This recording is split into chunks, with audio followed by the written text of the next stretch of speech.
Personal style can define you as a person and help you express yourself.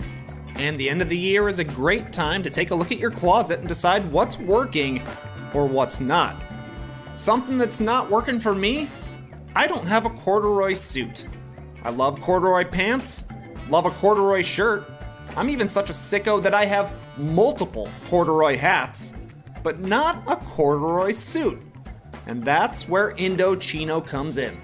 Indochino offers completely custom-fitted suits, shirts, casual wear, and more at surprisingly affordable prices, so you can get a wardrobe personalized to your style and taste without spending a fortune.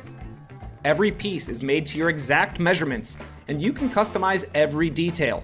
Choose everything about your suit, including the fabric, lapel, monogram, and statement linings, to create a suit that fits you and your style perfectly. You already know I'm going corduroy, probably navy, maybe olive, and I'm definitely going for a statement lining, but I'm not sure if skeleton chic or pseudodelic is the move, though I love the sound of either of them. The best part, Indochino's suits start from just $429 and shirts start from $79 with all customizations included. And here's a little tip they don't want me to mention. The corduroy suits are on sale right now. Just a little tip for all you cord heads out there. So give yourself a custom closet revamp with Indochino, or give the gift of great style with an Indochino gift card. Right now you can get $50 off any purchase of $3.99 or more by using promo code NODUNKS at Indochino.com. That's $50 off a purchase of $399 or more at INDOCHINO.com. Promo code NODUNKS.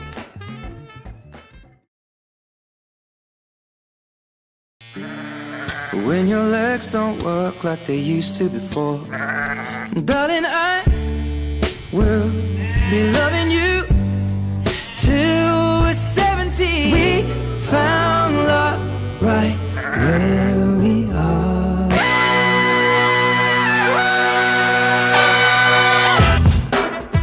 Good morning, Sweet World, and welcome to the No Dunks podcast on the Athletic Network. It's Friday, December 17th, and this is The Drop. I'm J.E. Skeets, and alongside me, as always, we got Tass Mellis. What's up, everybody? Up, Tass. We got my top shot hot boy, Trey Kirby. Hey-o! Hey, yo! And last, certainly not least, today, making the magic happen, super producer, JD. Hello. There he is, and here we are. No Lily, unfortunately, today. That man is headed to Canada. He got the okay. Come on in, Lily. So he is busy traveling today, going home for the holidays to see some family and friends. Shout out to the stream team joining us live right now on YouTube. If you haven't already, subscribe, like, comment, share the show with your friends and family. Go grab your No Dunks merch over at nodunks.com. You're probably cutting it pretty close when it comes to Christmas and trying to get one of these to you in time. But hey, you're going to want to rock this gear in 2022. So go to nodunks.com for all of your No Dunks hoodies and t-shirts and mugs and shorts. Email in your NBA questions, nodunks@theathletic.com. And if you haven't, and you're a Survivor fan, you got to check out last night's final episode of No Buffs. Of course, No Buffs has its own YouTube feed, its own podcast feed. Just search for No Buffs Survivor 41. We celebrated the new Soul Survivor and the winning game that they played. We discussed which castaways we'd like to see return. We even brainstormed some future season concepts. My favorite being just a bunch of chefs come out to the island. Oh, yeah. They pack their knives and they come to the island, see what they can do with the rice and the coconuts while they try and vote each other out. So go check that out if you're a Survivor fan. Another very entertaining of Survivor. We had a blast talking about it with Jason Concepcion from Crooked Media. But this is a drop. We're talking hoops. Let's get into the games. Task, get us started, man. Kevin Durant carried the Nets past the 76ers for another shorthanded win. This is one of the games I was definitely locked in on last night. I'm sure you were as well. What were your takeaways?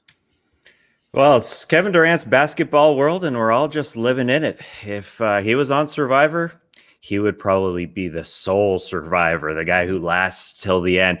Because on a bigger scale, I think this could be the year that Kevin Durant is anointed as the best basketball player for the entire season for the first time in his career.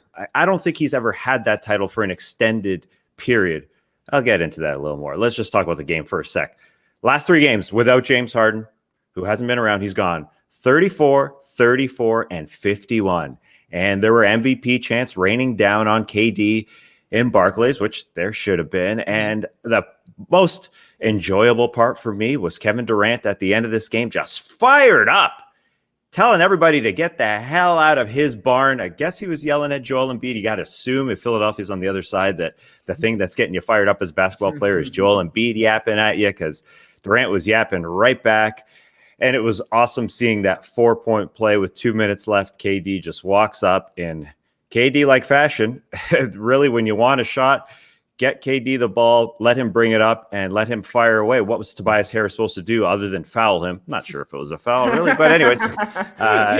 Simply had to. Yeah, what are you going to do? He was sort of in his landing space. That's how you stop him. The only way you stop him is, get in his landing space, or the Brooklyn Nets might decide, because Kevin Durant is playing without James Harden and playing all these heavy minutes. Oh, yeah, Kyrie's on this team too. But Steve Nash said he may sit him soon. There's a lot of consideration about giving him a rest. There's a home back-to-back coming up against Orlando. That's a real flashing alarm signal. That's the game you want to sit him for. And then Denver. Chairs ready.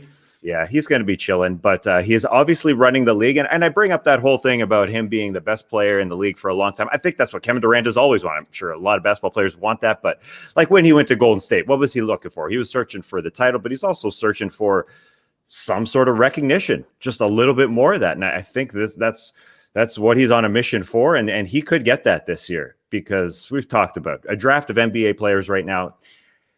I'd say the majority of people out there are taking Kevin Durant. No disrespect to Steph, Giannis, and LeBron or Jokic, but you're taking Kevin Durant right now. And I again, he won an MVP in 14, but going back to his OKC days, he won 3 scoring titles. Then he won an MVP. LeBron was the quote unquote best player in the league back then. And then Durant got hurt in the 15 playoffs and they lost to Golden State. It was still Bron's title as best player. And then when he went to the finals against Bron and won with Golden State, shot over LeBron, LeBron still had the title of best player in the world because he deserved it. And it's sort of a title you don't earn in 1 year. But I think coming off what he did in the playoffs last year, single-handedly almost beating Milwaukee in those wild games, and now what he's doing this year, especially without Kyrie and especially without Harden, he may get that. I mean, it kind of depends what happens in the playoffs. But it's something that he's never really truly had as one of the greats we've ever seen. So I think we might get that. Yeah, let's go back to the minutes there, because it was interesting to hear Nash say he is concerned. It's not safe or sustainable, the minutes KD's putting up. He's averaging like nearly 37 minutes per game, Trey, which is 4th in the NBA. Amazingly, LeBron is actually averaging more minutes than that, which is wild. And then you got a couple Raptors. I think it's Van Vliet and OG when he was playing. So it's the most minutes per game KD has averaged in 8 years since that MVP season back in 13-14 when he was, averaging 38.5 minutes per game. But that's a long time ago at this point. Do you have to be concerned if you're Nash and be like, okay, this is amazing what he's doing with some of the other guys we have out there running beside him, and we're winning a lot of these games still against some pretty good teams. But we got to start thinking about, April and May and into June, and maybe we should shut him down here in the coming weeks, maybe back-to-back situations, stuff like that. If you're Steve Nash, you definitely have to be concerned. Kevin Durant did have an Achilles injury 3 years ago. Doesn't feel like it at all. It feels like he has gotten better somehow after returning from an Achilles injury, but that is still a major injury. So yeah, you definitely have to watch his minutes if you're the coach. And seeing Orlando on the schedule, that must be nice for Steve Nash. He's like, early Christmas present. This is the perfect time to sit Kevin Durant. But good luck telling Kevin Durant to sit, because he looks like he's having the most fun ever right now, playing with all these role players, really running the game and putting his stamp on the MVP race this season. I don't know where to rank him amongst the best players in the league. It feels like there are 4 best players in the league right now. Tass named them: Curry, KD, Giannis, and Jokic. LeBron is there holding the number 5 spot. We'll see how it turns out in the playoffs. That's when you really see. But at the very least, he's one of the top 5 best players out there. And that is the case with Kevin Durant. All he needs to do is stay on the court for us to see him being one of the best players. If he doesn't get hurt in the 2019 playoffs, that's the anointing right there, because that guy was absolutely balling during the playoffs up until his Achilles injury. Obviously, he's returned from that, missed some time last year, but he was in the MVP mix last year, just went down with another injury. So yeah, keeping him completely healthy, keeping him ready for playoff time.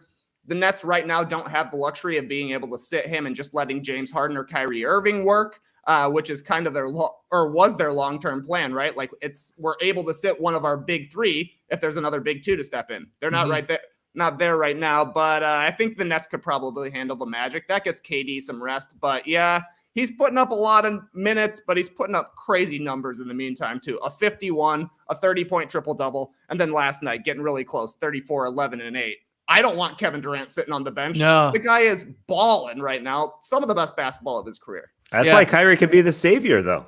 Yeah, and I know, he receives a lot of bad press, but he would get some good press if he shows up right here, right now, to take the burden off of Kevin Durant. And he has been in chats with Kevin Durant. They're watching tape together. They're watching film, watching how that Kyrie can just step in, and that's exactly the present Kevin Durant could use to take some of the stresses off his legs if he decided to play basketball right now. Is that going to be what super teams, if you want to call them that, are going to do in the future? Like they'll get 3 awesome guys on their team and just say, okay, you play the first 1/3 of the season. The other guys, just chill. Okay, then you play the second third, and then you play the third third, and then we'll just like Voltron come together for the playoffs. I say that jokingly, but sort of what is going on here with some of these teams, a lot of it because of either injury or in Kyrie's case, deciding not to play because he does not want to get vaccinated. The other thing from this game, which was a little weird, Doc Rivers questioning the officials' tasks. No calls made against the Nets in the fourth quarter. What up with that, says Doc. He was very pissed at the end of this game. I didn't really see it. I don't know if you guys saw it. Officiating didn't bother me whatsoever, really, watching this game until Doc brought it up. Was it just something the coach needs to say? Like he needed to say it after the game? Did you guys see any missed calls? I wasn't about to go re-rack the tape, but didn't feel like it to me. Trey? I feel like Embiid can always get more calls just because he draws so much contact. The fact that there are 0 calls against the Nets for the Sixers in the fourth quarter has to be at least brought up, I suppose. But to me, this is kind of more like the 76ers are really struggling right now. So Doc Rivers is looking for any sort of answer. Yeah. I don't know. There have been many times in the past where Doc Rivers seems to get more concerned with what's going on outside of his team rather than what's actually happening on the court. Where was Matisse Thybulle the last 6 minutes of this game when KD was destroying Tobias Harris? Sitting on the bench. That's the call that was really missed. Get your best wing defender in here to guard the best wing scorer in the league. That was poor stuff from Doc Rivers to not have Thybulle out there when Tobias Harris is getting straight up cooked. I mean, You're not going to stop Kevin Durant, but you at least have a guy who has a chance sitting on your bench. Yeah, and then unfortunately for Tobias Harris, it was one of those nights where not only was he getting hammered by Kevin Durant and just could do nothing to stop him, which most guys in the league can't, he was garbage on the other end too. Rough night there from Tobias Harris. I believe he finished, was it 3 of 17? Do I have that right? That's correct. Yeah, oh that is my correct. God. I thought I actually did an accidental typo there in transcribing that from the box score into my own notes. So yeah, bad night for Tobias Harris. And the Sixers are reeling here a little bit. And again, here's another team that could have a guy playing for them in theory, or at least, of course, trade Ben Simmons for other players that could play for them. And you wonder, does it put any more pressure on Daryl Morey here to make a move? And we will see. Again, it's going to happen as soon as a couple of us go on Christmas break. We'll have to get the guys together for the emergency podcast. It's coming. Let's move on to another game, though. Quickly, he had 7 3-pointers as the shorthanded Knicks beat the Rockets. I don't know why I keep saying shorthanded for all these teams. Almost every team is shorthanded because of what's going on with the COVID-19 health and safety protocols. But the Knicks, in a close one with the Houston Rockets for a good chunk of this game, quickly caught fire there in the fourth task. And New York snapped a 4-game losing streak, which I hadn't realized going into last night's game. But what'd you think? Well, it feels like because of these health and safety protocols, the Knicks have to play some young guys. And it's enjoyable to see. While it happens, because then Tom Thibodeau will turn around the next game and say, nah, back to the vets, because that's who gets it done. A few games ago, if you guys remember, 3 games ago, Quentin Grimes, first-round pick, scored 27 against the Bucks. That was on Sunday. Then he hasn't seen a minute since. just been out of the rotation. He started for RJ Barrett in the health and safety protocols because he's out for the healthy safety protocols. Banged home 27 points. A rook. Huge game, biggest minutes. Then he doesn't see a second. Our friend Seth Partnow wondered, Quentin Grimes, is this the beginning of Quinsanity? Well, no, sir. Tom Thibodeau will say, He sits down. Derrick Rose has started the last 2 games in RJ Barrett's place, but then Derrick Rose goes out with an injury in this game. So another rook. Sorry, Kemba Walker, you're not in the rotation. He likes playing the oldies, but Kemba Walker is not one of them. So Miles McBride comes in, second-round pick from West Virginia.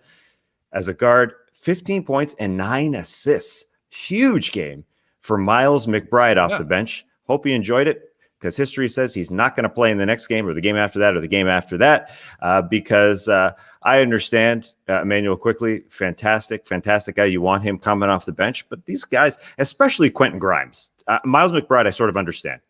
He's a guard, and he would be handling the ball a lot of the time, although he'd probably share it with Alec Burks a little bit. But the Quentin Grimes thing it's confusing to me. He's in protocols, I think, right? Yeah. Oh, has he? Oh, Yeah. I'm sorry. I was unaware of that. But anyway, everybody's in protocols. Play the young guys a little bit more, I think. But Emmanuel Quickly, he came through when Derrick Rose left the game with an ankle injury, and he is concerned, I'm sure, about entering health and safety protocols himself, because after the game, he said he showers with his mask on. He's not kidding. Wow. He said it's getting pretty crazy right now. I've been showering with my mask on. That's how concerned Emmanuel Quickly is. Yeah, but your point is well taken here. Like, what Tibbs is going to do? Like, he's getting all these contributions from these young guys that are sort of being almost forced into the lineup. You know, it's Deuce last night. You said the 9 assists, 0 turnovers, which is pretty damn impressive from a rook there, and he had a couple steals as well. But when everybody is then back, you know, can you find them the minutes there? Can you let them flourish a little bit? Or is it Tibbs like, nope, we stick with sort of the rotation, the vets, and we play it that way? I guess it's a good problem to have, maybe, Trey. It's nice to see these guys coming in and playing well, that's for sure. Yeah, but I actually think Kemba Walker should be playing. It's so weird to me that he's not playing at all. Like, you're doing nothing for his trade value, so you're just going to completely write off Kemba Walker as an addition to your team? Like, you're running out of players now. Derrick Rose just went down with an injury, so eventually Kemba Walker is going to have to play. He's got to be better than not having players. Like, they only played 9 guys last night, down to 8 now after Derrick Rose. So I would imagine we're going to see Kemba at some point. But yeah, McBride was awesome. All of his assists seemed to be highlight assists last night. And I thought Mitchell Robinson was great as well. He went 8 for 8. I'm not 100% certain that all of his baskets were dunks. Felt like it. Had 6 offensive rebounds as well. He has been really good since going to the bench, which is strange because Nerlens Noel has not played great as a starter, but I think you'd kind of rather keep Mitchell Robinson off the bench. He's been great there since. So, yeah, nice win for the Knicks to get healthy there against the Houston Rockets. Rockets really just ran out of gas in this one, and I think it was their 3rd game in 4 nights, and you could tell it in the 4th quarter. Yeah. The other note I had from this one, Taj Gibson hit a corner 3. Yes, he did. Holy crap. I'm pretty sure that was the first of his season. I can't imagine he has a lot to his career. I don't know if anybody wants to fact check me on that. How many 3-pointers has Taj Gibson ever made? He took 4 of them last night, though. He did. He did. Rip. I mean, how many do you think he's made in his career? I guess we can look this up. What's the over? I got it in front of me. In front of me. The man has played 13 seasons. Oh, it's more than I thought. Okay. No. The man's played 13 seasons. I'm just setting you up. Okay. 13 years. How many do you think he's hit? Well, he's taken a lot more than you think. Yeah, it's 50. way. Yeah, 30. I think a little less than that. He's okay. at 30. Okay. 30 of 140. 140. Basically. Nice. All right. 21%. Way to go, Taj, knocking it down. The Knicks, they definitely sort of needed that win, though, to stop the bleeding a little bit. That had surprised me that they were on this little slide here. I didn't get that it was that long. I think it was only the second win in 9 games. Yeah, go ahead. Let Deuce play. You mentioned that Miles McBride's nickname is Deuce McBride. We talked a little bit yesterday. I think Danny McBride came up on the show, didn't he? When we were talking Trey's haircut. Look like Danny McBride. Yeah. No relation. You got no relation. Doubt it. But yeah, we had Ed Sheeran. Trey looks like he just got Ed Sheered His haircut got Ed Sheeran. We had Ed Sheeran at the beginning of the show. I don't know. I'm just saying stuff now. Anyways, let the young guys play. Let the young guys play. I was unaware, though, that Grimes, he entered protocol a couple days ago, so that makes sense. He wasn't in this one, but yeah, let Deuce in. It's a strange one all around the league. That's for sure. Yes, it is. It's very weird right now.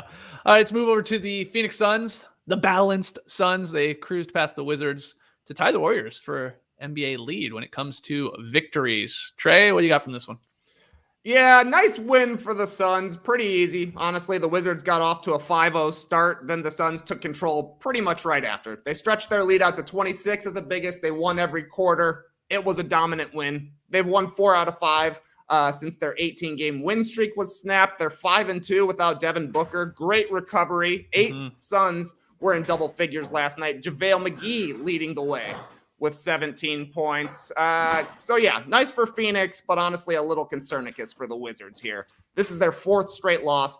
They've lost 8 of 10. They're down to 500 now, which means they're in the play-in zone where 7 through 10 is all basically 500 teams.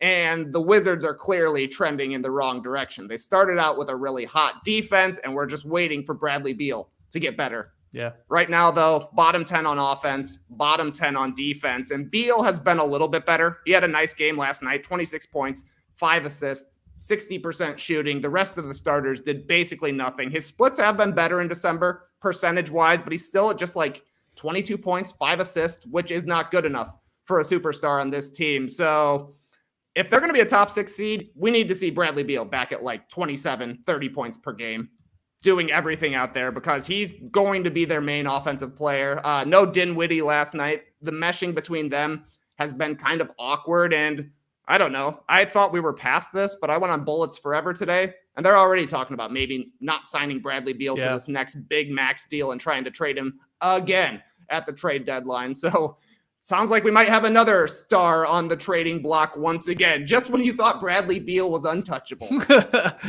Touch away, boys. Would the Celtics explore trading for Bradley Beal? And would they do it if it cost them Jaylen Brown? What do you think, Tess? There'd be more to it, but there'd be more to what? You wouldn't hope the Celtics would have to give up more. No, I'm sure it's not just Jaylen Brown for Bradley Beal is my point, but that is at its core what we're swapping here. Who's saying hell yeah? Who's saying no thanks? You think the Celtics have to give up more than Jaylen? No, I know. I'm not. No, I'm you're just saying people math, involved, picks, numbers? whatever. Yeah. Okay, just confirming. The first part, would they explore it? Hell yeah, they'd explore it. I don't know if they want to give up Jaylen Brown. It's just, I'd say no, they don't give up Jaylen Brown, but hell yeah, they want Bradley Beal on their team. And hell yeah, I believe that Bradley Beal's situation situation with Washington isn't concrete. I don't think he's 100% locked in there for the long term. I didn't think he was when he signed that air quotes extension, which wasn't much of an extension at all. It was a 1+1, really. It just prevented him from being traded for a season.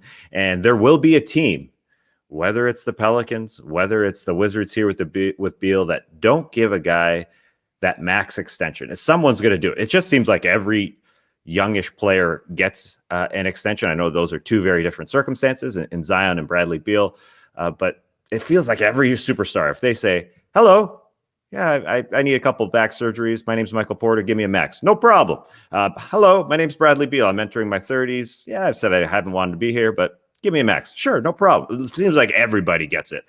But there will be a point where someone doesn't get it. And yes, I think if you just watch Bradley Beal, the chemistry with Spencer Dinwiddie hasn't been great. The numbers obviously show that, and how he hasn't been himself shooting the ball. Maybe not having the ball in his hands is a big deal. Maybe the fact that him and Spencer Dinwiddie haven't been on the floor together for a lot of minutes is a part of it as well. Spencer's been in and out of the lineup a little bit. I don't think the fit is great. And I don't think Bradley Beal is all that. He's obviously engaged. He had a good game, but it's not. I don't think it's a lock that Bradley Beal is a Wizard for life. Let's hear from the stream team. Let's hear from everybody listening. The pod squad, let us know. Tweet at us at NoDunksInc. Let us know in the YouTube comments. Thoughts on Beal and sticking with the Wizards, or should they be obviously trying to keep him and max money with? Is he a number one guy with a bang in this league? Is he better suited with a co-star there? Let us know your thoughts even from the Celtics side of things. would they be seeking some sort of move like that? And because it would probably cost you Jaylen Brown for Bradley Beal. And is that a lateral move? Is it a step back? What do you think? Let us know. Yeah. And Bradley Beal can be traded this season. Am I right in saying I believe so. Yeah. Yeah. That year was last year where he was, I think that's right, untradeable because of the contract extension he signed. But yeah, Bradley Beal. And then we've talked about guys down the line with the Wizards as they've, plummeted back here to 500. All these guys who are really good role players would seem desirable from other teams. Why would you keep all these role players for a 500 squad? Somebody's got to say, hey, it's Sunday. Give me the Pope. Reignite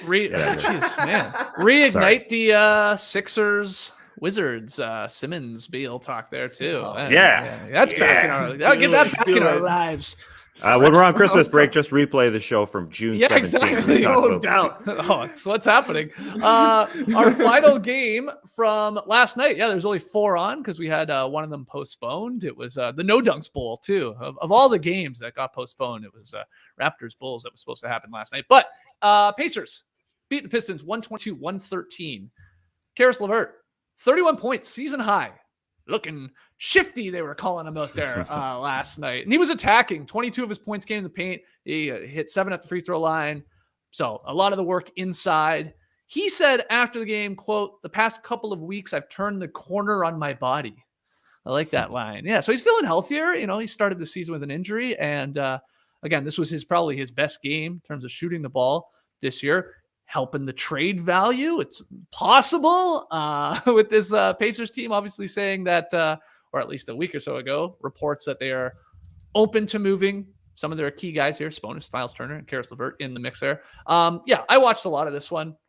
Detroit's they're just a bad team. They're 4-23. They've lost 13 straight. That's getting up there. And, Pacers just outlasted them even without Malcolm Brogdon. And maybe that was why Caris LeVert was popping off a little bit more there last night. Trey, I don't know if you have anything to add to Pistons on a Thursday. No, did not watch a lot of this one. No, but I did see Caris LeVert had a good game, and I did see what he said about his body. So okay, good. That's nice. And also, I guess the Pacers should have talked about rebuilding earlier because they've won 3 of 5 since. And some of those have been close wins in the fourth quarter, which has been the whole problem for them during this season. So, nice. You think the Pacers are standing pat now? They're like, we're good. No, they beat the Pistons. Yeah, they beat the Pistons. Okay, I'm just checking. Tass, do you have any notes from Pacers Pistons? Well, I also read that Caris LeVert said he turned the corner on his body. Everybody knows he turned his body. I'm buying it, though. I am buying it because I guess I've just been in Caris LeVert's corner for his. Yeah, I do like. I like his shifty style. I like seeing the herky jerky Caris LeVert get into the lane, and I think he's better than what he showed earlier this season. So yeah, he had a back fracture, a stress fracture in his back earlier this season. So I do think that's legitimate. But I think the other note from his post-game comments is that because Malcolm Brogdon wasn't playing, he said, quote, "I had the ball in my hands more." And, one guy in the locker room, Miles Turner, discussed with the press, hey, I'd like a bigger role. Yep. I think Caris LeVert didn't come out and say that because he hasn't been playing incredible, but he's implying it. And I also wonder what team really wants to take him on. I think, him saying that he wants the ball in his hands more, it also just makes you think that the guy is probably a sixth man for life. That would be his ideal role. Give him the ball, watch what he do with it rather than in a starting spot. But we'll see what the Pacers do. It is good for both sides. LeVert coming back to his regular self. I think he's a very, very solid player. And obviously the Pacers, if they do want to trade him. And last note, Brad Wanamaker made his first start of the season. Skeets, I know you love the Brad Wanamaker. Right, that's right. I don't mind Brad Wanamaker as long as he's not beating my Raptors and somehow hitting clutch shot after clutch shot. That I can't live with. But I did see that as well, that he he's out there. I like Brad Wanamaker versus Frank Jackson. That's a matchup. Brad versus Frank. I'm here for it. We had some news that I wanted to get your guys' take on last night. The Lakers signed veteran guard Isaiah Thomas. Yeah, IT. It's a 10-day. I believe he's on the Lakers here. A part of it, probably because all their guys going into health and safety protocols. I know Westbrook has entered it. I believe Avery Bradley has. There's a lot. But Trey, Isaiah Thomas, man, NBA guys love Isaiah Thomas. Like, as soon as Isaiah Thomas is like back on the fringe of maybe getting in the league, those guys get on Twitter and say, hell yeah, give him another chance. This guy can still hoop. And he had a monster game in the G League. He scored 42 points. So here he is, going to get a 10-day with the Lakers. What do you think? Yeah, exactly, Skeets. Everybody's excited to see Isaiah Thomas get another little chance here. Maybe that's a silver lining to having so many players going into health and safety protocols, is that there's going to be a lot of extra opportunities for a young guy on the fringes, like a Miles McBride or Isaiah Thomas, and a vet who has seen better days and trying to get back in the mix right now. What do you expect from Isaiah Thomas? Literally no idea. The guy turns 33 in February. He's played 55 total games the last 3 seasons, and we all know he hasn't really been the same since his hip injury with the Celtics, which is now almost 5 years ago. Since then, basically under 40% from the field. So not great, but like you said, Skeets, had some nice non-NBA moments recently. 42 in the G League this week. I already know you know the name of his G League team, the Grand Rapids Gold. The Nice. Gold. Hell yeah, man. I was watching these Gold. highlights. He looked good, man. I know it's the G League, but he's playing. Lance Stevenson's on that team. Nick Stauskas is on that team. Yeah, I was like, holy crap, what's going on down here? But he looked good. He looked like he was moving well and had some pop to him for sure, I thought. Sure, hit a big shot, I guess, for USA basketball, playing for Jim Boylan there in the World Cup qualifiers. He's got a 10-day, it looks like, so he's going to have a week, basically, to prove he's ready and that he can stick here. The Lakers, you would think, probably could be looking at a wing once they get everybody healthy. So, I don't know. If he can shoot it a little bit here, if he can score a little bit, if he can play make, maybe sticks around after that 10-day. Could be a good way for him to get back into the NBA. Yeah, he threw, if you go watch the highlights from that 42-point game, obviously a lot of it threes and him attacking, but he had a sick pass. I don't even know how to describe it. He almost bowled it ahead on the fast break. I think it was to Lance Stevenson. Yeah, he kept it so low, like through the traffic. It looked pretty cool. So Tass, excited to have IT back in the league here for at least for maybe a cup of coffee, or longer. Who knows? Yeah, listen, everybody loves him, including LeBron James, I guess, because the fallout there. We remember the game winner, LeBron and Isaiah Thomas in Cleveland, if you remember that. Yeah. No body contact there. There was no love after that game winner. But Isaiah Thomas got traded to the Lakers from Cleveland after that because LeBron was on the Cavs at the time, and I guess LeBron's cool with it, seeing IT come back again, because yes, he is absolutely beloved with what happened in the playoffs there with the Boston Celtics, the death of his sister, and how he came out and played and obviously tried to play through that injury for the Celtics. He bled green. So every Baintown boy and girl out there right now is extremely happy, especially Celtics fans are really happy to see IT back. But yes, he's also a guy who's just beloved, and it's like a perfect Lakers player right now, too.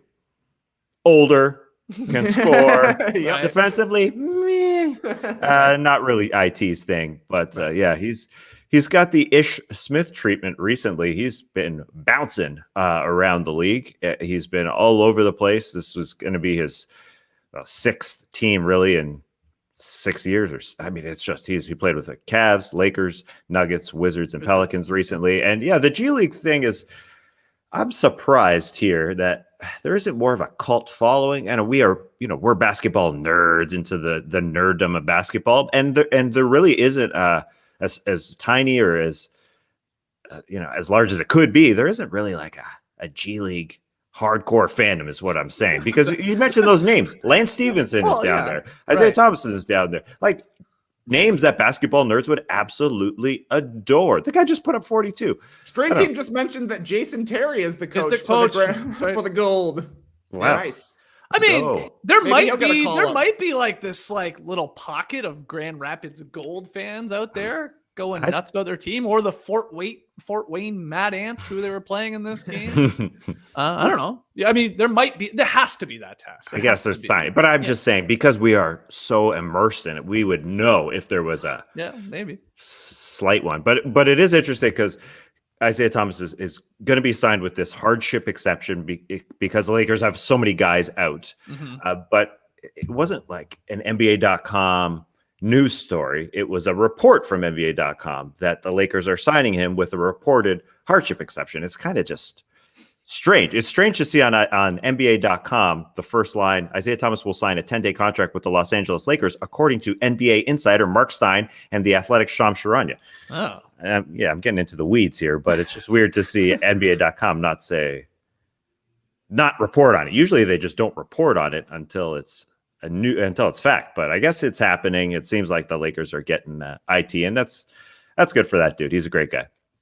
You said the Beantown boys will be happy to hear this. Beantown boys and girls about IT back in the league, but he is playing for the Lakers, so that's really going to put it to the test. How much do you boys and girls like IT? That's what I'm saying. Okay, some other news here, some like injury updates. I'm just going to put them together. First off, the Warriors' Klay Thompson, he will not return before Christmas. That's what the reports are saying. And then Zion Williamson has received an injection for his foot injury, and he will be reevaluated in 4 to 6 weeks. I don't have much to say about the Zion news. It sucks. I just don't even think we're going to see this guy play all season long, if I'm being completely honest. Maybe he comes back in mid-March and he plays a month or something, and we see how he looks and how he's moving out there. But anyway, he's out for the foreseeable future. The Warriors' Klay Thompson thing is just a bummer.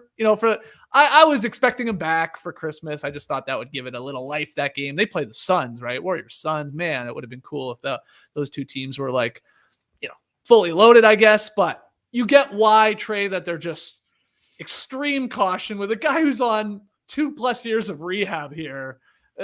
You're playing well. You're tied for the best record in the league. So we're not going to see him in this build up here to the Christmas Day games. Maybe we see him right at the end of December, or more likely in January. Yeah, I guess when you're the Warriors, it's what's the rush? It's been 2 years. You're balling right now. What's another week? But the Warriors, man, they just love to let us run wild and get excited with stuff. Steph, 16 threes to break the record. Yeah, that's happening. Let's tune into this random game against one of the worst teams in the league. Klay Thompson, yeah, he'll be back on Christmas. You know why? Because that sounds awesome. The Warriors are smart, man. They're like, yeah, run with it. It does sound good, doesn't it? And then once things get a little closer, it doesn't quite turn out that way. But Klay will be back eventually. I can't wait to see this guy on the court and to see exactly what he looks like now. Is he going to be just a spot shooter? Or is he going to bring it defensively the way he has in the past? Anything he brings to Golden State is going to just make him better. And they're already one of the 3 best teams out there. Yeah, he's playing 5-on-5 in scrimmages tasks. He's ramping up the conditioning. By all reports, he looks pretty good. We've seen some clips of him splashing his patent threes there and stuff like that. The Warriors have previously said that they want his return to be in front of their home crowd, in front of the Chase Center crowd, which is sort of cool in a weird way that they sort of gone on record in saying that. But if that's the case and he's not back before Christmas here, that would mean the soonest he could potentially debut, again, at home, would be December 28th versus the Nuggets. But who knows? Anything to add here to the unfortunate news that we're not going to see Klay on Christmas? It does suck. But yeah, the Warriors are smart. They're like the Suns, sitting out Devin Booker here for this extended period. We're good. Our subs can come in and be good as well. The Suns rolling without Devin Booker. They're 5-2 since he went down. So yeah, the Warriors playing the slow game, unfortunately. It would be great if he comes back on December 28th in front of the home crowd, because he deserves that. They deserve that. Klay is all about basketball. It would be amazing if he rips off the warm-ups and he's wearing number 77, because that's the jersey that his teammates gave him to anoint him the 77th best player when he wasn't on the top 75 players of all time, or top 76 as the NBA handed out top 75. But yeah, it stinks. And the Zion Williamson thing, I know we don't need to talk about it, but after reading, word for word that the press release about him getting that injection in his foot, it's obvious it hasn't healed. to the point where he's going to be partial weight bearing for an extended period. Like he just will be in crutches, I suppose, because he just can't put all the weight on his foot in terms of any sort of basketball activities. So that's terrible news, and not great for conditioning either, of course. That's a good point. Yeah, I mean, in a guy in theory trying to lose weight or to get down a little bit and look a little slimmer out there. Yeah, that's not great. And so, your foot. Yeah, exactly. And so even you said Klay not coming back for an extended period. Klay is going hard 5-on-5. He will be back real soon. Yeah, as you said, Zion. If you're not going hard, how will he look coming back in March with all this bad publicity? It just leads you to believe that all that added up, don't come back till next year. Yeah. If I'm a betting man, I don't think we'll see him this year, but hopefully I'm wrong. Let's take our first break. Sorry, Trey. What you got? No more injury talk. When we come back, we will hit the beach and we will put all of our weight into our 2 feet when we get to Steppin to read some of your emails. And that was not bad. That was good. That was good. Gotta say, that was good. I got a great email from Masterclass the other day. Really caught my attention. It was titled, How Powerful Leaders Make Tough Decisions. It was all about learning what it takes to lead. Well, that's all I needed. Got me, sucked me right in like a tractor beam. I'm suddenly clicking through. I go inside the minds of mountain-moving instructors who have tirelessly led teams and companies and even countries toward a brighter vision. Here I am learning to keep my team on the same page with former Disney CEO Bob Iger. Here I am encouraging limitless creativity thanks to Vogue editor-in-chief Anna Wintour. And here I am turning every challenge into strength with former U.S. Secretary of State Hillary Clinton. There are so many helpful courses. Next up, I'll probably be discovering new ways to communicate effectively or taking greater risks with my decision making and putting together an unstoppable team. Oh, wait, don't need to do that. Look at the boys here. Throw them back up, JD. Look at this unstoppable team. Won't be taking that masterclass. So, with Masterclass, you can learn from the world's best minds anytime, anywhere, and at your own pace. This holiday, give 1 annual membership and get 1 free. That's awesome. Go to masterclass.com/nodunks today. That's masterclass.com/nodunks. Terms apply. This podcast is sponsored by BetterHelp Online Therapy. Check out betterhelp.com/nodunks. The best way to think about therapy is through a bunch of analogies. We get our cars tuned up to prevent bigger issues down the road. We do exercises like bar 3, for example, to keep us in great physical and mental shape. And we pick Legos up off the ground to prevent us from stepping on them later that day. Going to therapy doesn't mean something's wrong with you. It means you're investing in yourself to keep your mind healthy. BetterHelp is customized online therapy that offers video, phone, and even live chat sessions with your therapist, so you don't have to see anyone on camera if you don't want to. It's much more affordable than in-person therapy, and you can start communicating with your therapist in under 48 hours. Why invest in everything else and not your mind? This podcast is sponsored by BetterHelp, and No Dunks listeners get 10% off their first month at betterhelp.com/nodunks. That's BETTERHELP.com/nodunks. We've had our Helix mattress for a while, and I've done a few ads for it, but I've been a little reluctant to mention one thing I like about it, because it sounds a little weird. But whatever. Got to come up with something. So, one of my favorite things about the Helix mattress is the smell. Not kidding. JD, you said your nose is one of your only senses you have remaining. That's I know true. you have a Helix mattress. Uh-huh. I know you're a sensitive smell guy. Yeah. How do you feel about the Helix mattress odor? Because I like that packaging smell.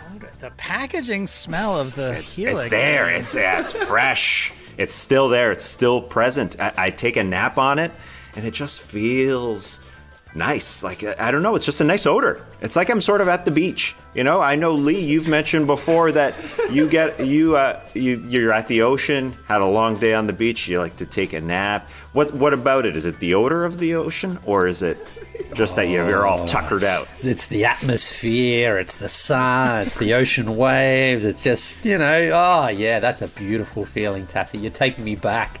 Oh man, I'd love to have my Helix mattress in my hotel room when I'm on my next vacation to the beach.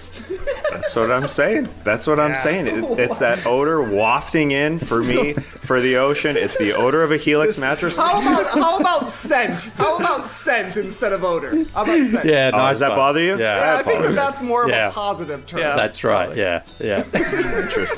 Interesting. I thought it's a neutral word. But I thought it can be a bad odor. But I guess you're right. I guess you're fair. I guess you're right. Okay, it's a beautiful scent. I think the Helix mattress has a beautiful, lovely scent.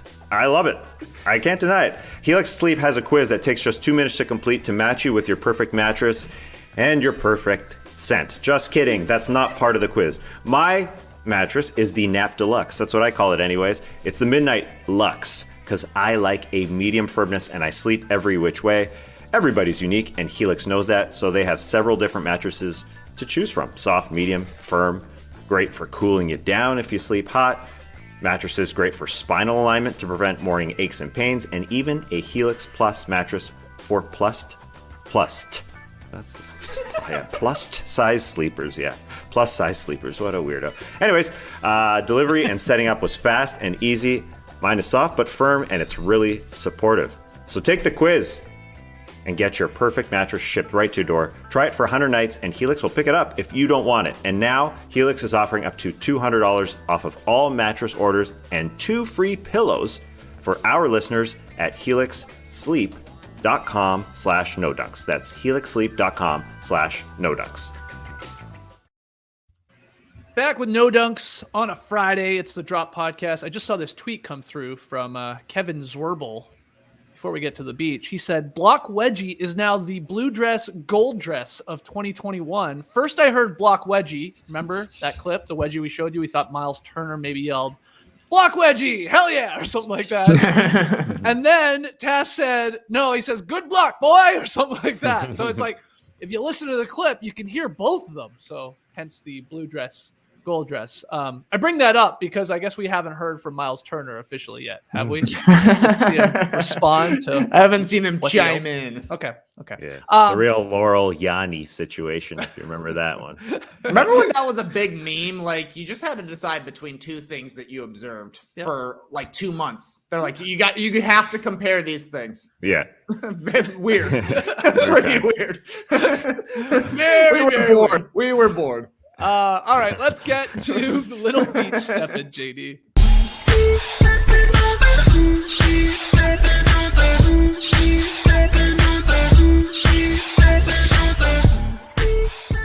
Yeah, Little Beach Steppin. Keep your questions coming. No dunks at theathletic.com. If you want to email them in, you can drop them in the YouTube comments below, or you can tweet them in at No Dunks Inc. That's INC. Okay, I got the first one. Dear No Dumps, sometimes you just want one of your players to get a seat at the table. So I figured, why not turn to the folks with the biggest table? I think that Pat Connaughton deserves a mention for Sixth Man of the Year. While he doesn't have the scoring average of the typical candidates, he is shooting incredibly well from everywhere, including a scorching 43% from 3 on 8 attempts per 36. Oh, we're dropping per 36 numbers in these two now. I'm a real sicko. Pair this with very good versatile defense, and Pat has carried over the new level that he reached in last year's championship run. Can he at least get a chair? And who is somebody that you personally are sure won't win an award, but that you want to see at the table? Bing bong. That's from Zach in Wisconsin. Task, Pat Connaughton. Can we at least borrow a chair and put him on the corner there at the Sixth Man of the Year table? Patty. Pull up a chair, man. All right. You can't get in the booth. Sorry, not enough room in the actual booth that we're sitting in there as we were eating pizza if you're watching on YouTube. But yeah, a single chair. Come on over, Patty. Nice. Yeah, good for you, man. I am so happy, even as basketball nerds, that we don't mention per 36 hardly ever on this show. Well, we should. Man. It's a better way No. to get a number. No? Okay, he's shooting 43%. No matter what the number of attempts, no matter what the number is. Fair. That's very good. But Zach increases his minutes by saying 8 attempts per 36 because I don't why. Well, I think doing he's that? just so. I mean, okay, 43%. He's shooting a lot of threes per minute while he's on the floor. Okay, I get that. Yeah. I think That's what he's implying. I don't. I mean, care. he plays almost 30 minutes per game, so it probably wasn't. That's a really weird needed. per 36. What if he could number. get 6 more? What do you think? Think you can keep it up? So he's shooting like yeah. If he was in line to play 36 minutes, he would play 36 minutes. I'm just glad that we've taken that out of the conversation, really, in basketball talk. Anyway, where are we, Zach, from Wisconsin? We're at the 6-man table. I'm going to get up and move over to the Rookie of the Year table because I want my man Franz Wagner, a.k.a. Franz Boogie, to be at that table. Yes, that's his nickname, Franz Boogie for the Orlando Magic, because Evan Mobley, Scotty Barnes, Cade Cunningham, even, they're taking the headlines for sure. Understandably so. I'm not sure how many seats there are at this Rookie of the Year table, but I think Franz would probably be 4th at this table in terms of the votes at the end of it. He was the number 8 pick coming into this draft here or this season. And I kind of want him to be at the table just because at the end of the year, when we're talking Mobley, we're talking Barnes and how incredible they're going to be, and Cade is going to be years down the road. I want to see these Franz Wagner highlight tapes because he's had some huge jams this year, arguably the most out of all these guys in terms of just strict highlights, like basketball. Evan Mobley's amazing, and all these guys are amazing, but Franz has had some huge jams, and I think he does everything. Actually, if you listen to Terrence Ross, his teammate, he said, quote, he's really good at everything. He can shoot, pass, score, defend, and he's 6'10". Don't know about that. He's fun to watch, and he reminds me of a Gordon Hayward. With a lot more size. Oh, we're going to get to the All Gord team in a second here. No doubt. But actually, this man is playing even more minutes than Pat Connaughton. 32 minutes a game. He's played every single game for the Orlando Magic. That's a freaking lot of time for a rook. And he's 14 points per game. That's 3rd in rookie scoring, 45% from the floor, and 38% from 3. That's better than any big name in this Rookie of the Year race. Stats are good. And I think it's kind of good for Orlando Magic fans because he's taken away some of the negative spotlight that's on Jalen Suggs, their number 5 pick, who hasn't played up to his capabilities. Injury is a part of that. And after they're done eating here at the Rookie of the Year table, Franz will lead the way to the dance floor because he can Franz boogie, baby. So it's been a fun dinner. Now let's go dance. And I think you look at him. Oh, he's the classic non-athletic white guy because he doesn't really handle, but he is extremely athletic. He is extremely good in terms of his basketball skills. Now, does he beat you one-on-one? Not necessarily, but as a complimentary guy, I think he's really, really good. This is a nice find for the Magic at 8. He'll probably have a very long career, and I can in fact see him making the All Gord team in the future. Totally. Yeah, I think that will happen. Emil with a great point. Rookie of the Year table.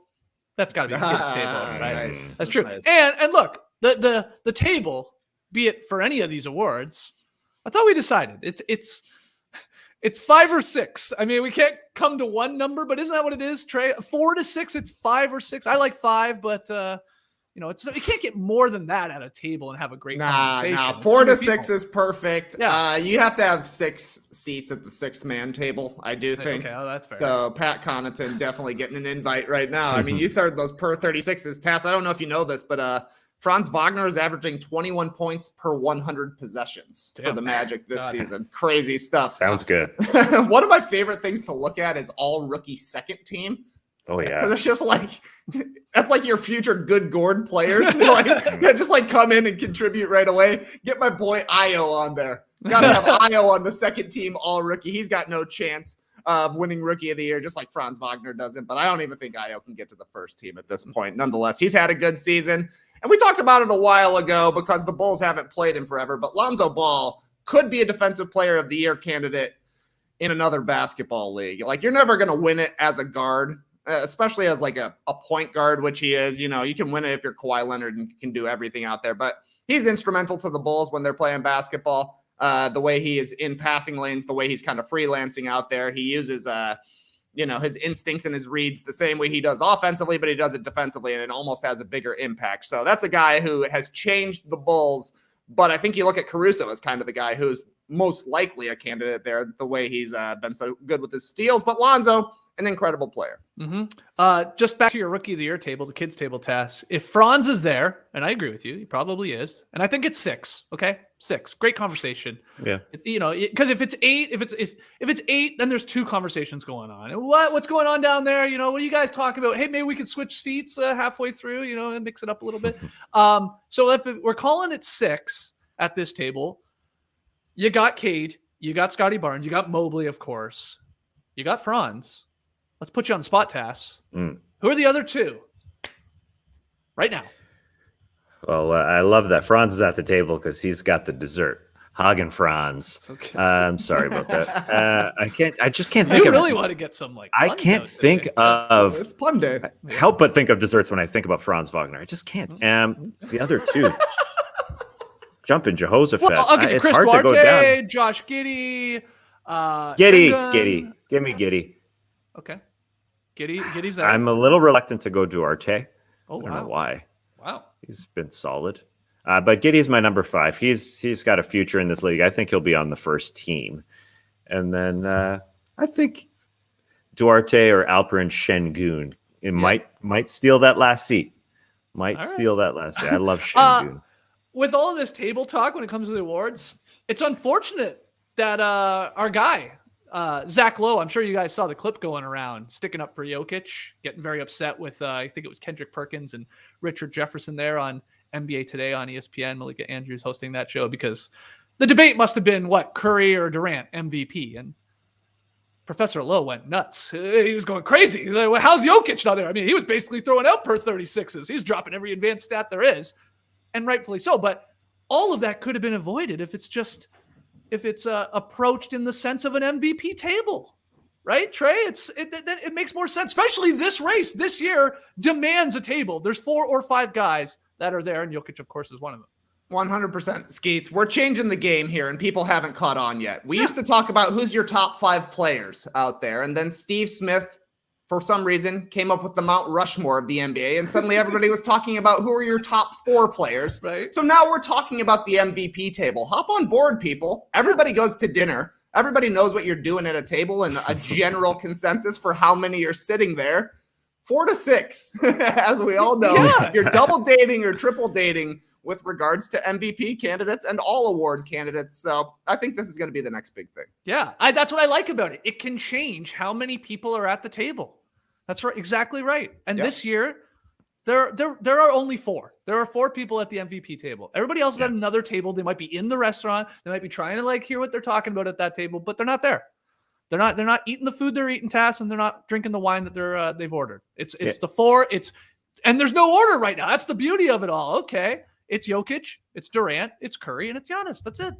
Yeah. And and it's going to change. And I'm not sure why everyone gets hot about one guy right now. The ESPN guys were hot on Kevin Durant. I get it. And I was at the beginning of this show too, but it's also wrong to do that, because Steph obviously belongs in that conversation, and Professor Lowe was absolutely correct. So does Jokic. And I love the imagery. If there's 4 guys and one guy's not playing well, he just went to the bathroom and somebody else jumped and stole his seat. Yeah, that's exactly right. Love it. I like I love a tight table, though.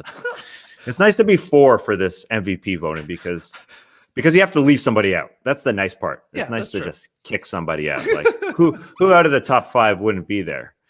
Because as Trey said earlier in the show, it's not Bron. Bron's, unfortunately. We're all waiting to see if LeBron's actually going to show up for this dinner. Yeah. He always replies yes, doesn't always show up, but he might get here later. Yeah. He might, and then and then it's difficult because there is Chris Paul. He's popping his head around there, but Gobert, of course, and really Mitchell even on his own team. But they can't decide who wants to sit down. They're like, oh, no, you take it. No, you take the seat. No, you take the seat. So there's that awkwardness. It's like, all right, wait, just go to another table then right now. Okay. Anyway, let's go to our next question. Oh, yeah. Forgot about that. All right. Next one. Y'all were joking about Gordon Hayward being just good. Yes, we were.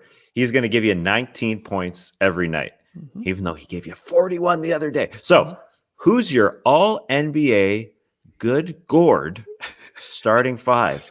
That's an email from Warren J. He wants to know your all-NBA good Gord starting That's fun to five. say. It's a really fun title. The All-NBA Good Gord Team. All right. Well, I tackled this. I asked Twitter last night, who do you think would be on your all Good Gord team? I tried to say, like, we're not talking career. It comes into play, I guess, because it's like Gordon Hayward has sort of been Gordon Hayward for a long time. I get that. But really, like, this season, just good old, reliable, good, maybe not great, has flashes, but pretty consistent. And I got some great responses. So I'm going to go through my team, guys. I actually went position by position just to spice it up a little bit. And I'll give you some honorable mentions for each position as well. Point guard. I had Mike Conley at first. A perfect good Gord guy. But somebody talked me into Fred VanVleet as maybe even better. Wow. And I think it's right. Because like Gordon Hayward, VanVleet has big explosions, big moments where he's like, whoa.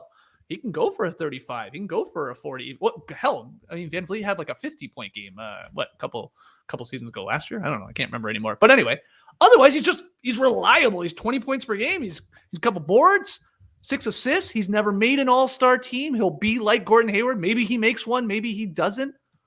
I think it's pretty good. If you check Gordon Hayward to VanVleet's numbers too, like on Basketball Reference, nearly identical minutes played.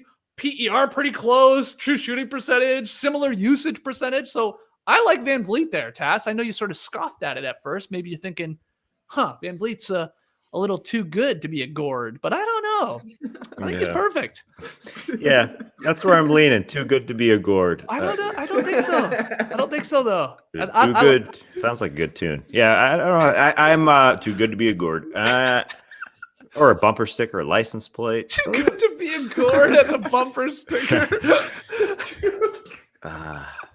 Conley, I don't know. You like Conley more? Okay, I think so. It's like, whatever you choose.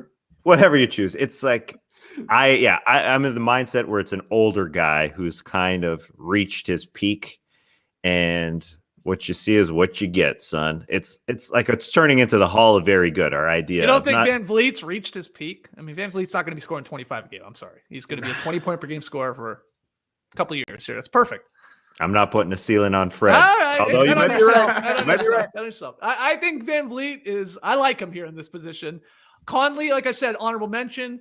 Malcolm Brogdon, some people consider him a point guard or shooting guard. I think he has to get he has a – hey, pull up a seat to the all Gord point guard table. Brogdon, you're there. Okay.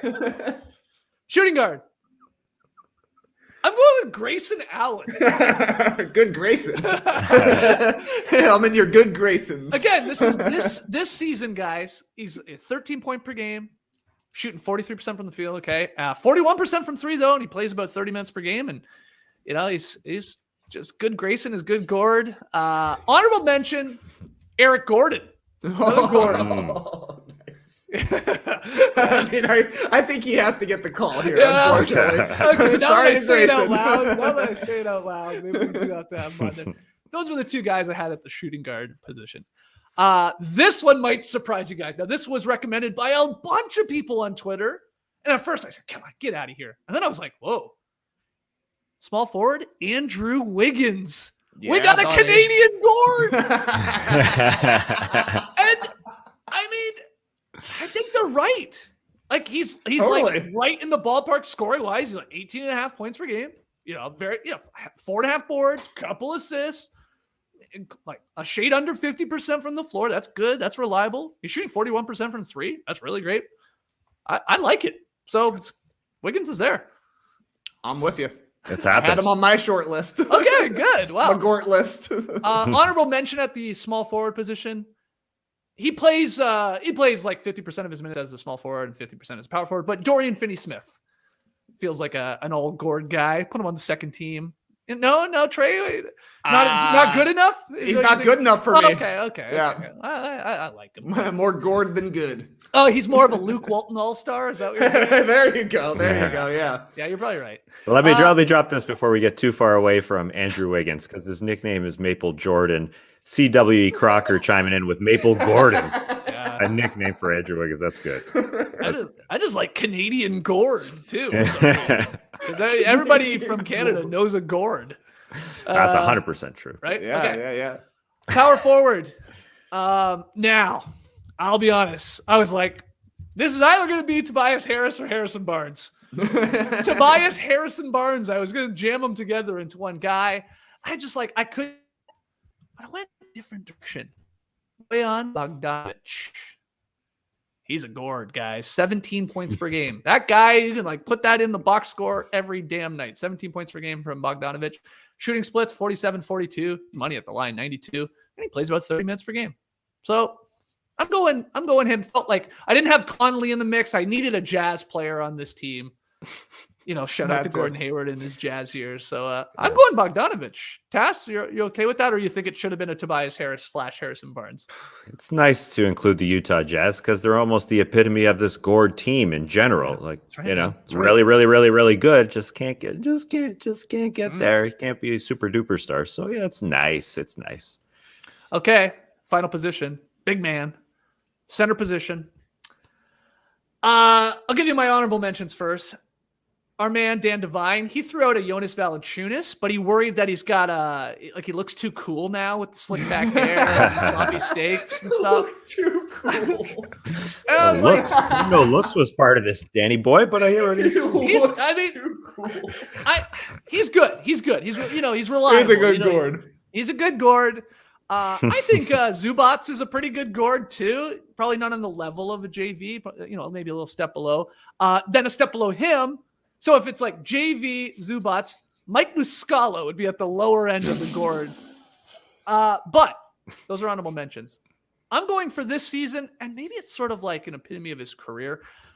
Al Horford. Yeah. Al Horford's good old Gord, didn't he? 12-8, 3.5, chips in a block and a half per game. Of course, he's giving you a little defensive identity there. So that's my All-NBA Good Gord team. It is Van Vliet, Grayson Allen. No.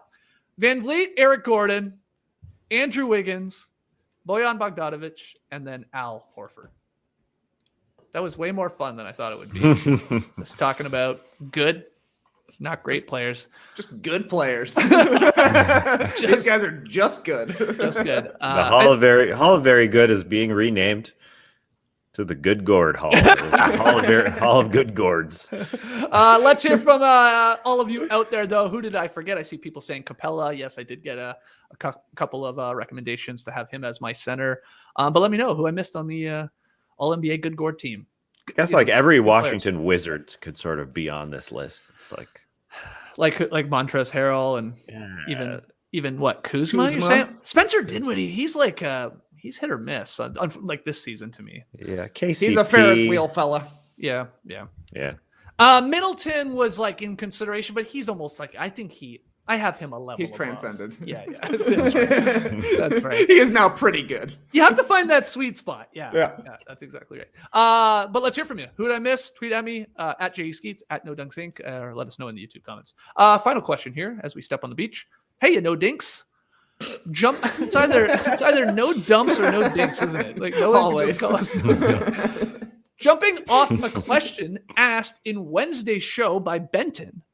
Do you have any running bits or segments from your starters days that you hated and you couldn't wait to drop? And yes, I still missed the tweet of the week roll call. That question is from Jack. Yeah, Wednesday we were talking about old starter segments that we really loved and we should bring back into the mix as No Dunks here on the Athletic Network. But this is the opposite, Trey. Ones we actually, or you maybe hated, and you're happy that we don't do it anymore. Every Halloween. Ugh. Guess we're doing trick or tweet again. Had to include it, man. The name was too good. Trick or tweet on Halloween, and we had to have it.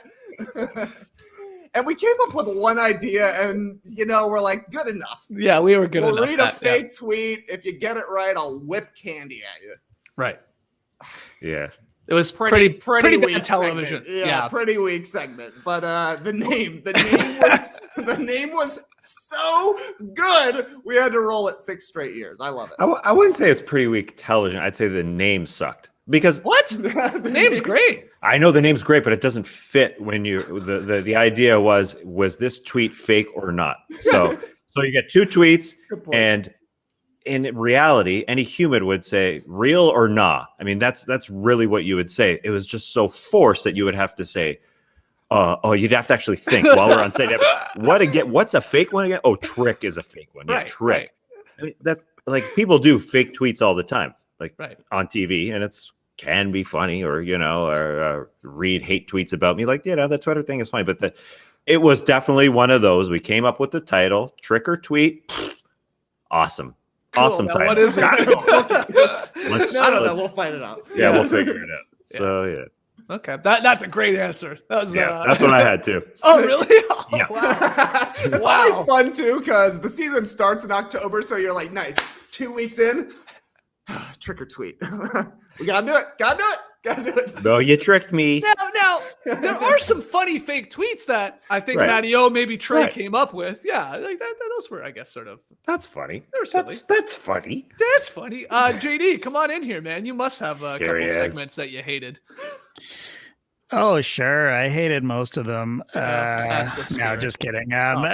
For me, I actually liked most of them, but there were some complicated ones for me. Like what you got for me was always anxiety inducing because there were a lot of moving parts, a lot of people involved because, not to get in the weeds, but we had Trey's monitor, we had a lower third, and then we had the answers that we had to push to on a lower third and in Trey's monitor. So, so there's the switcher, there's the video op, and then the graphics op that all had to sort of come together. And when we had our dream team on, it was great, but we didn't always get the dream team, you know what I mean?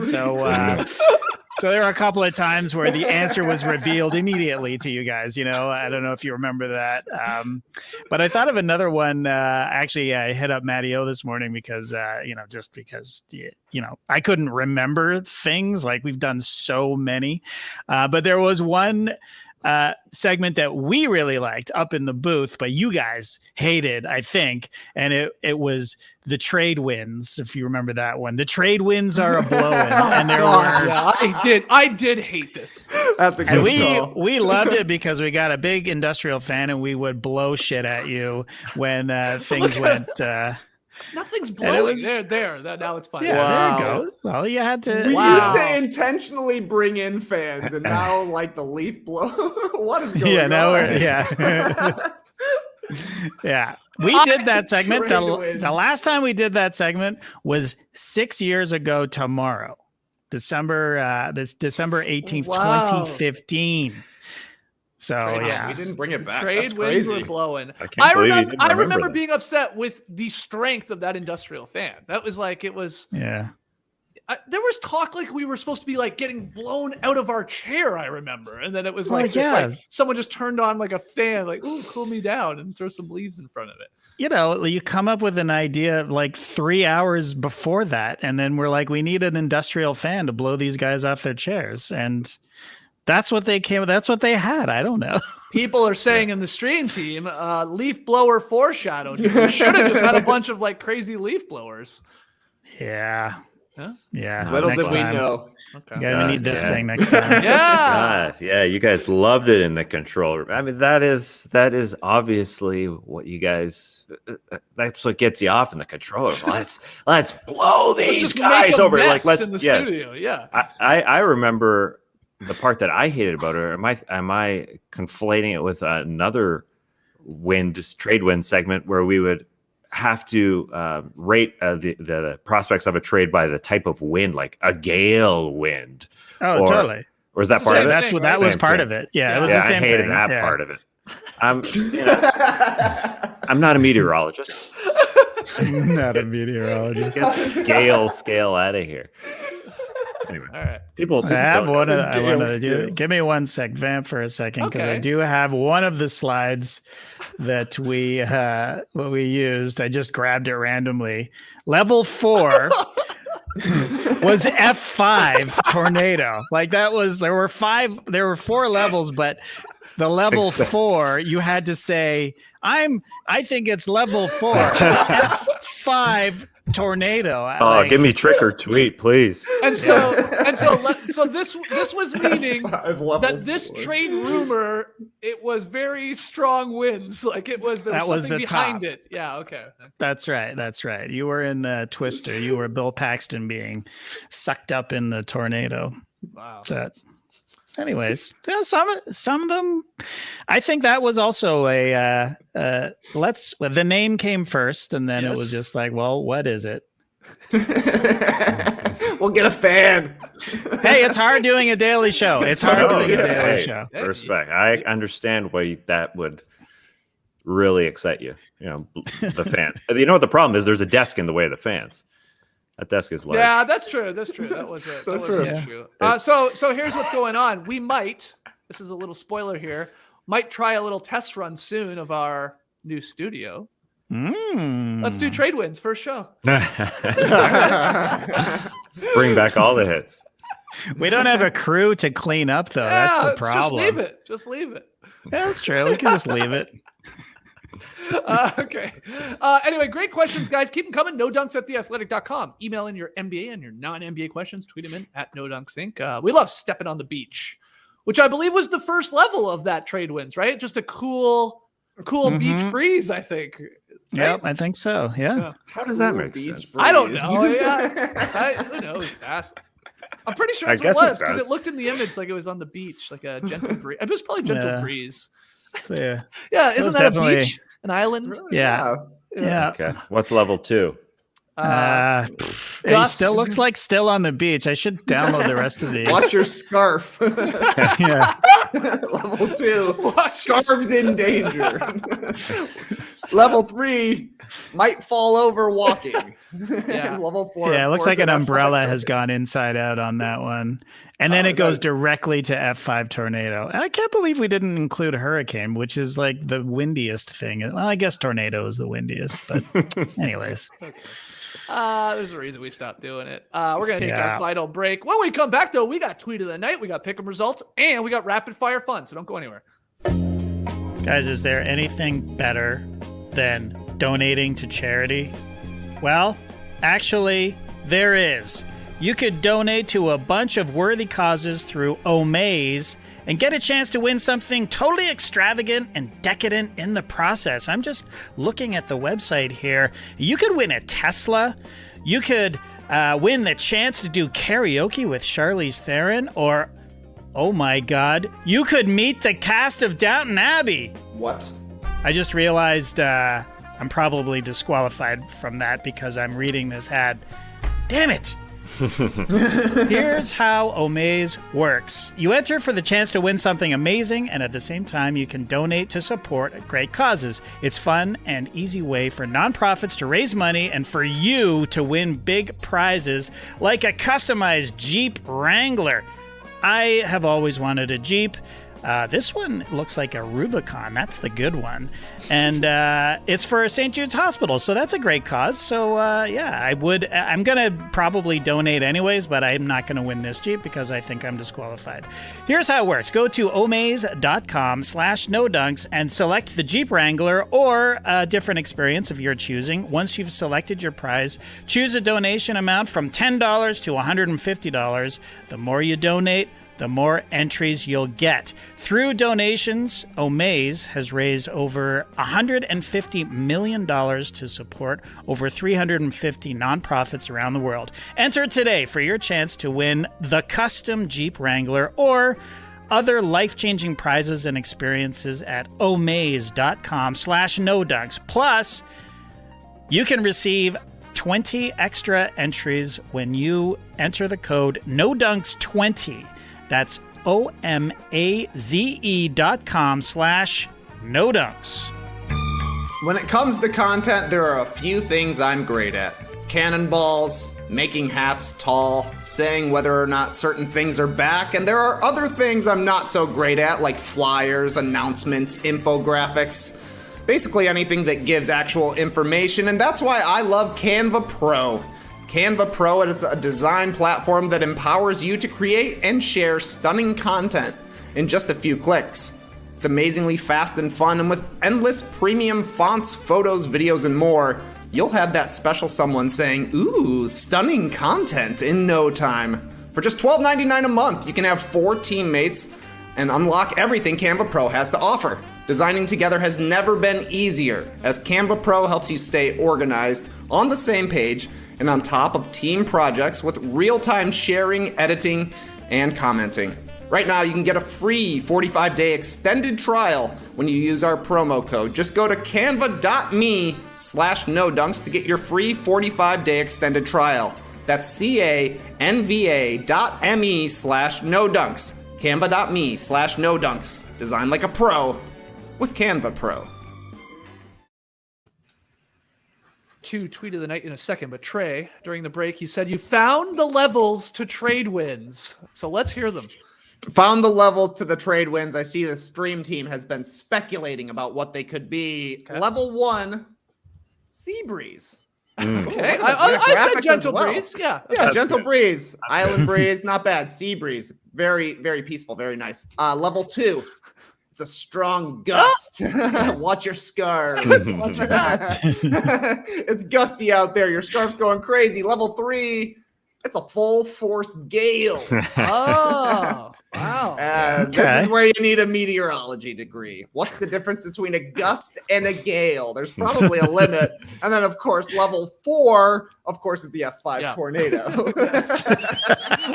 It's so funny to look at.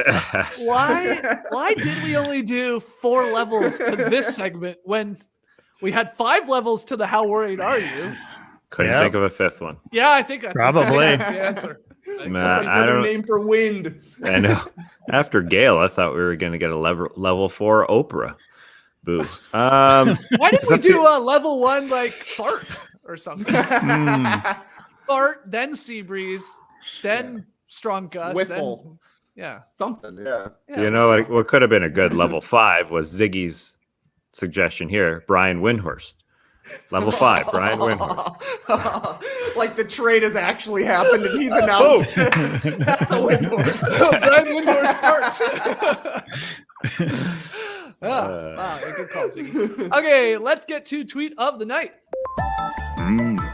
Tweet of the night. Wow. Twitter. Tweet of the night. It's exciting. I am excited to present this to you because it's an actual basketball tweet. Feels like we haven't had one of those in a while. And I like it because it's a real pure zinger from Twitter. It's something we all live for on Twitter, right? Yeah, we're there for the news. We're there for the Steins and the Shams, but we're also there for just the pure zings. So it's a 3-part tweet. Part number 1 comes from a mythic witch who wrote, "Tell us a true story from your life that sounds made up." Okay. And that's when the Athletics' John Hollinger chimed in, who ran the Memphis Grizzlies head office for years, and said, "I once spent $250 million of somebody else's money in less than an hour." And then former NBA player Chandler Parsons chimed in and said, "Much appreciated, guy." Hang loose. Hang loose. 2 hang looses.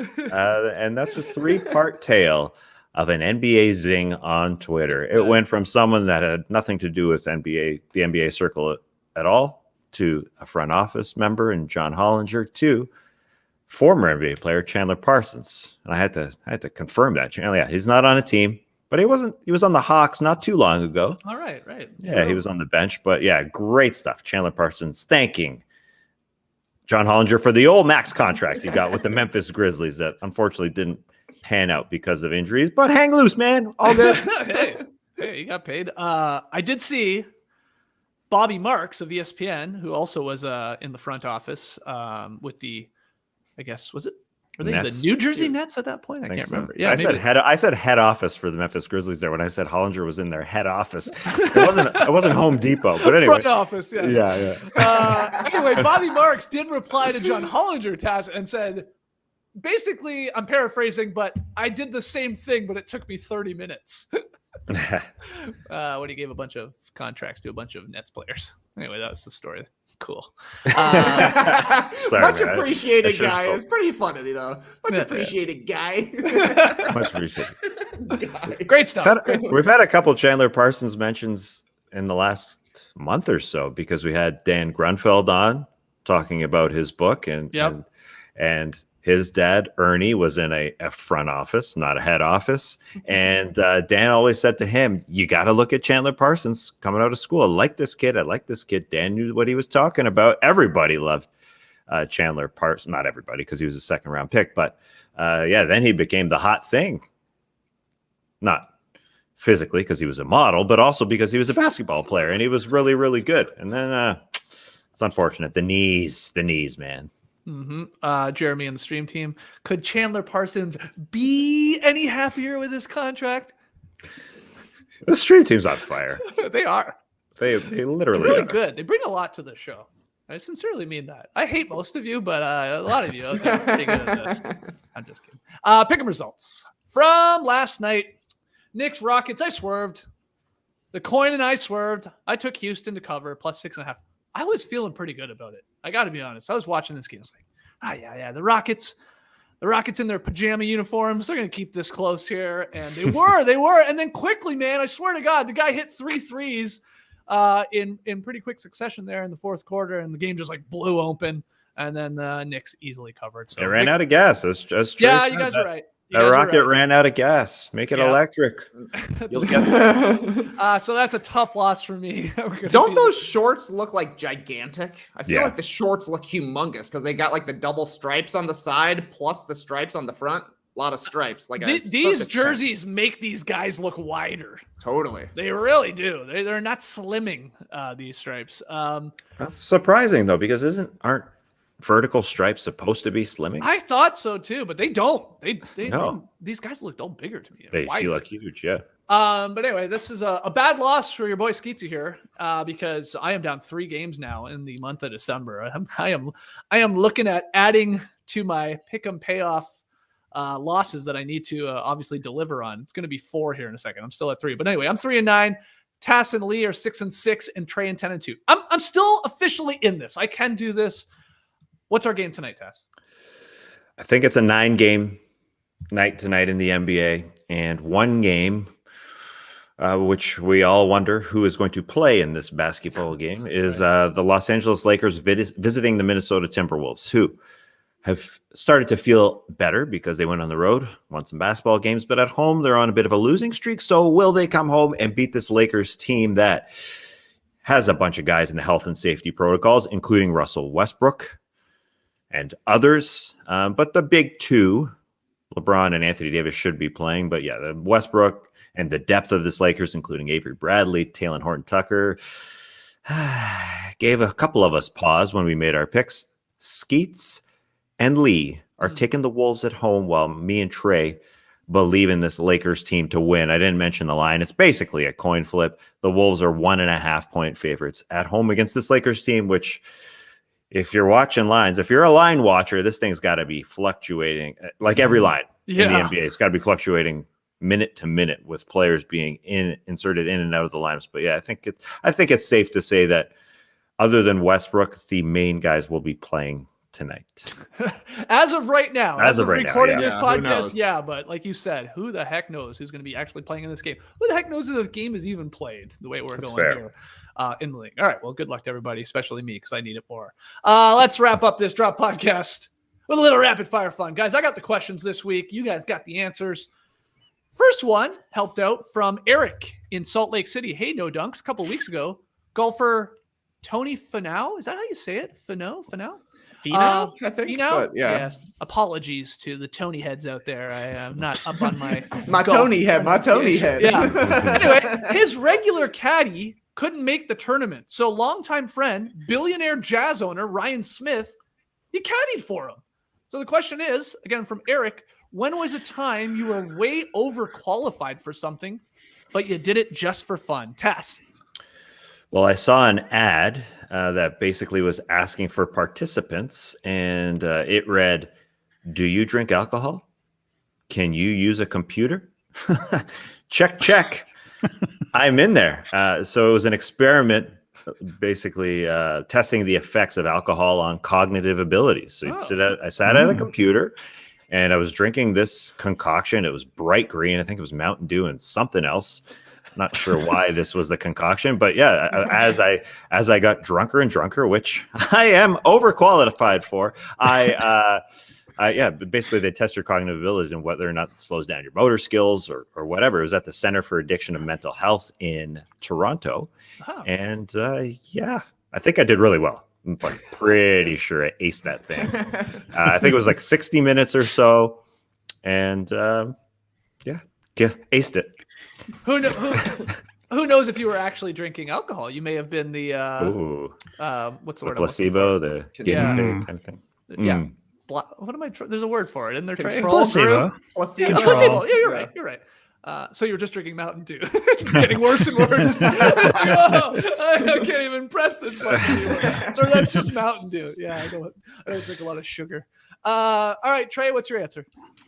Yeah, I had a tough time answering this one. Don't often feel overqualified for things. You know, we do a basketball podcast. I don't know if anybody's ever mentioned. None of us ever played in the NBA. But, I mean, my first job, I was drawing blood. You don't need a health sciences degree to draw blood, but you get that real world sticking experience. The only other thing I could think of, we used to do a lot of ad reads for Sunday Scaries. I've progressed past Sunday Scaries. I knew all about the benefits of CBD before they even told us. That's a good one. You're definitely not just Sundays. Yeah. AD, what do you got? What am I way overqualified for? It's having sex with my wife. Very good. I just really had a lot of experience. I'm very good at it. But I still do it for fun. Just for fun. Yeah. Cool. Good for you. Stay at it. Our next question here. Thank you. Keep it up. Was not expecting that answer, but good for you. Last week, former Lakers guard Andre Ingram, he racked up some significant cash winnings on Wheel of Fortune. Ingram was a guest on Friday's Disney Secret Santa edition of the show, where he proved to be quite the natural at guessing word clues. He failed to solve the game's final puzzle, but he still walked away with over $30,000. Pretty good stuff here from Andre Ingram. You might remember him. Remember, he's the longtime G League guy, and he had that like special moment TNT game where he was called up to the Lakers. Like did he hit 6 threes in that game or something like that?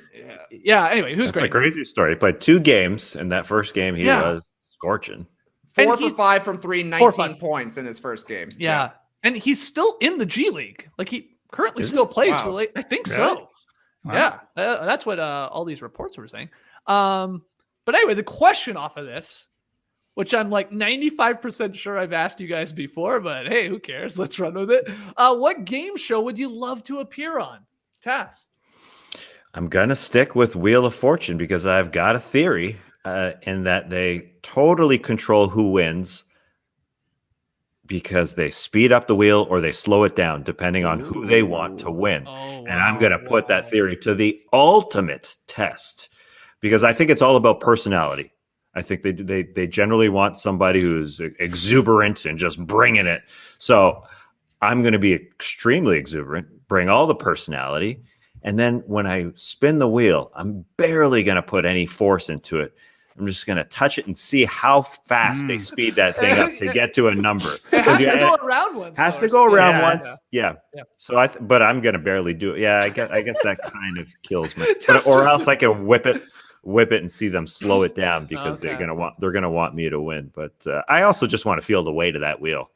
How hard is it to spin that I would thing? love to feel the weight of the Price is Right. Price is Right. Yeah. It's a lot heavier looking at it. Haven't we seen that in? Where did I see that recently? I thought I saw it in the doldrums of an arena or something, and it was just there as like a set really? piece. Oh. Where Somebody, what am I? Anyways, move on. Okay, so you're going on Wheel of Fortune. You're like Andre Ingram. What about you, Trey? I would love to be on the starters trick or tweet as a contestant, getting candy whipped at me. No, for Price is Right for me because there's like so many fun parts of it. Even if you don't make it into the actual part of the show, like running down from the audience, that would be awesome. Getting your shirt all made up beforehand. Then you get to go through whatever game they're at. If you win that, you go to another game. Then you get to whip that wheel. I don't know if they have records for like how many times it's spun around. But I would fucking wreck that thing. Just go as hard as possible and stand back and just watch it for like 3 minutes straight. They're like, nobody's spun it this many times before. I don't even care if I lose at that point. I just want to be known as the wheel guy. There's an advanced stats guy for Wheel of Fortune. They're like, it's going for a 6th time. No way. Wow, there's a theory that there's somebody just standing behind the wheel too, like Task with his Wheel of Fortune, stopping it when he wants and moving it a little bit. Yeah. All right. Yeah. JD, what game are you going on? Oh, Jeopardy, but during Kids Week. Because I destroy on Kids Week, and I want to play against kids as well, just to dunk on them. Like this guy knows everything. Yeah, either that or the high school version. I think the high school version is maybe a little better for me because the kids version, I think they have a lot of like questions geared to kids, like pop culture for them. Yeah, you would be screwed. High school, I can, I'd be totally screwed. But high school, I've got 2 kids, the 2 teenagers, so I'm with it when it comes to memes and stuff. So I think I do okay on high school. But I would just think it would be hilarious me standing there next to children. Answering trivia questions. Be great. JD again. It's a fun visual. Would your little story time that you get be about you having great sex? And oh yeah, it has to be. Okay, final one. This one from Brandon. You guys are really helping out with the rapid fires this week. Hi, Brandon. Whenever I get through my downloaded podcasts of No Dunks, a Beach Steppin episode from May 26th automatically starts playing. It's very weird. So Brandon's question, what's one old thing that just keeps re-entering your life unexpectedly? Tass. Okay, this is a tiny bit of a forced answer, although I thought it was a good one. But for those who don't know, the uninitiated, in 2011, we did multiple shows throughout the U.S., It was called the No Season Required Tour because there was no season at the time. So we went around. We went to Oklahoma City and we did that show in that small T-shirt shop. Now, when I think about our trip to Oklahoma City, I never think about the show. I just don't. I think understandable. It was a quiet one. I do remember a cool retro packaged Mountain Dew. Here comes Mountain Dew again. I remember that at the T-shirt shop. I don't remember much about that show, but when I think of OKC, I think about the tumbleweed we literally saw when we were driving. I think about our friend giving us a ride. Melvin, thank you, Melvin. Wasn't going to name him, but it was Melvin, all right. And he gave us a ride. Royce Young gave us a ride as well. Of course, Royce gave us a young. I think we went to Buffalo Wild Wings. Carrie was there. I think so. It was good. So that small T-shirt shop, it's called Shop Good OKC. Had forgotten about that, really. And then I was on the Slam and Jam podcast on The Athletic. Great podcast with Andrew Schlecht. And he reminded me about that show and that he was at that show. Was it? Yes. Wow. Yes. Wow. I did not know that. Yes. And then. Know that. 4 years old? Oh, my God. That was 10 years ago. Yeah. Yeah, you were on. You were participating. You were actually participating on the kids' version of Jeopardy because you were a teenager back then. No, that's a bad joke. Anyways, so Schlecht brought that up, and then yesterday he went to a Alexei Pokashevsky. He's getting there. Autograph. He went to an autograph signing, and so Schlecht showed photos of this shop that he was in. I thought, is that the shop? Again? Is it re-entering my life again? Now, I said it was a bit of a forced answer because it wasn't the shop, but it wasn't. It really looked like it. It really looked like Shop Good OKC. I thought that's what it was called. I thought he said that's what the name was in the Poku thing. I saw that tweet too, but yeah, because that's not the name of where we did the show. I'm combining both. Yeah. What was the name of the shop we did the show? That's a toughie. I got no clue. God, no clue. No idea. No. It would have been pretty amazing for a t-shirt shop to be around a decade later, I will say. Like that. No, it's still there. It is still there. Wow. Oh, Well, that's wow. great. Yeah. That's good. So I'm we can happy go to back hear and do that. a show there? Let's go. Yeah. Okay. All right. Fascinating answer, but I actually really enjoyed it.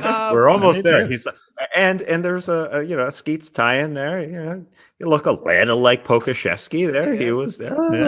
If you squint, And Schleck said he was looking very Skeetsy. So Oh, okay. What does that mean? I don't know. Skinnier? I don't know. Trey, wait, gee, I can't remember the question at this point. What one old thing keeps re-entering your life unexpectedly?